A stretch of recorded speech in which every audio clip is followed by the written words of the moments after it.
ইসলামী ব্যাংকের চেয়ারম্যান সহ পরিচালনা পর্ষদের সব নিয়োগ বাতিল। ইসলামী ব্যাংকের চেয়ারম্যান সহ পরিচালনা পর্ষদের সব নিয়োগ বাতিল করে বোর্ডের সার্বিক দায়িত্বে পালনের জন্য বাংলাদেশ ব্যাংকের নির্বাহী পরিচালক জহির হোসেনকে নিযুক্ত করেছেন বাংলাদেশ ব্যাংক। রোববার ১৪ জুন বাংলাদেশ ব্যাংকের পক্ষ থেকে এই তথ্য জানানো হয়েছে।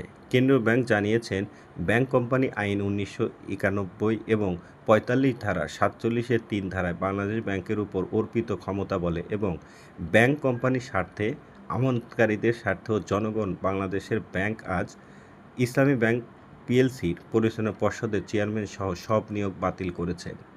এতে আরও বলা হয়, ব্যাংক কোম্পানি আইনে ১৯৯১-এর ৪৭-এর ৩ ধারায় বাংলাদেশ ব্যাংকের নির্বাহী পরিচালক মোহাম্মদ জহির হোসেনকে পর্ষদের যাবতীয় ক্ষমতা প্রয়োগ ও দায়িত্ব পালন করবেন। আর এর আগে রোববার ইসলামী ব্যাংকের ২৫০০ কোটি টাকার তারল্য সহায়তা দেয় বাংলাদেশ ব্যাংক। এরপর বিকেলে ব্যাংকের পরিচালনা পর্ষদের সঙ্গে বৈঠক করেন কেন্দ্রীয় ব্যাংকের গভর্নর মোস্তাকুর রহমান। এই বৈঠকের ঘণ্টা তিনেক পরেই ব্যাংকের পরিচালনা পর্ষদে পরিবর্তনের খবর জানায় বাংলাদেশ ব্যাংক। ব্যাংকের চেয়ারম্যান সহ পরিচালনা পর্ষদে সব নিয়োগ বাতিলের ঘোষণা দেওয়া হয়। পাশাপাশি জানানো হয়, এখন থেকে ইসলামী ব্যাংকের বোর্ডের সার্বিক দায়িত্ব পালন করবেন বাংলাদেশ ব্যাংকের নির্বাহী পরিচালক জহির হোসেন। ইসলামী ব্যাংক গ্রাহকের সুখবর দিলেন ভারপ্রাপ্ত এমডি। এর আগে ১৫ জুন বাংলাদেশ ব্যাংক থেকে তারল্য সহায়তা পাওয়ার পর ব্যাংকটির ভারপ্রাপ্ত পরিচালক চেয়ারম্যান এমডি আলতাফ হোসেন গ্রাহকদের আশ্বস্ত করে বলেন, এখন থেকে নিরবিচ্ছিন্নভাবে তারা টাকা তুলতে পারবেন। ডিজিটাল ব্যাংকিং ও চেক নগদায়নের কোনো অসুবিধা থাকবে না। আমানত জমা উত্তোলন হার প্রায় কাছাকাছি।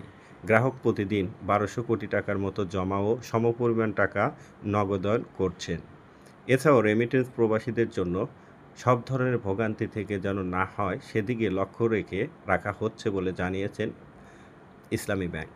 বাংলাদেশ ব্যাংকের তথ্য অনুযায়ী চলতি মাসের প্রথম ৯ দিনে ইসলামী ব্যাংক থেকে প্রায় ৬,০০০ কোটি টাকা আমানত তুলে নিয়েছেন গ্রাহকরা। টাকা তোলার হিড়িক দেখে শেষের ২ দিনে কয়েকটি শাখা ও এটিএম বুথে নগদ অর্থের চাপ তৈরি হয়। এমত অবস্থায় ১০,০০০ কোটি টাকার তারল্য সহায়তা আবেদন করে ব্যাংকটি। পর্যালোচনা শেষে রোববার বুধবার ২৫০০ কোটি টাকার ধার হিসেবে তারল্য সহায়তা দেয় বাংলাদেশ ব্যাংক। এরপর বিকেলে ইসলামী ব্যাংকের ব্যবস্থাপক কর্তৃপক্ষের একটি প্রতিনিধি দলের সঙ্গে বৈঠকে গভর্নর মোস্তাকুর রহমান সার্বিক সহায়তা আশ্বাস দেন। তিনি ইসলামী ব্যাংকের গ্রাহকদের আমানত নিরাপদ রয়েছে ও ভয়ের কোনো কারণ নেই বলেও আশ্বস্ত করেছেন। আশা করি ইসলামী ব্যাংকের গ্রাহকদের জন্য আজকের এই ভিডিওটি অবশ্যই অত্যন্ত খুশির খবর।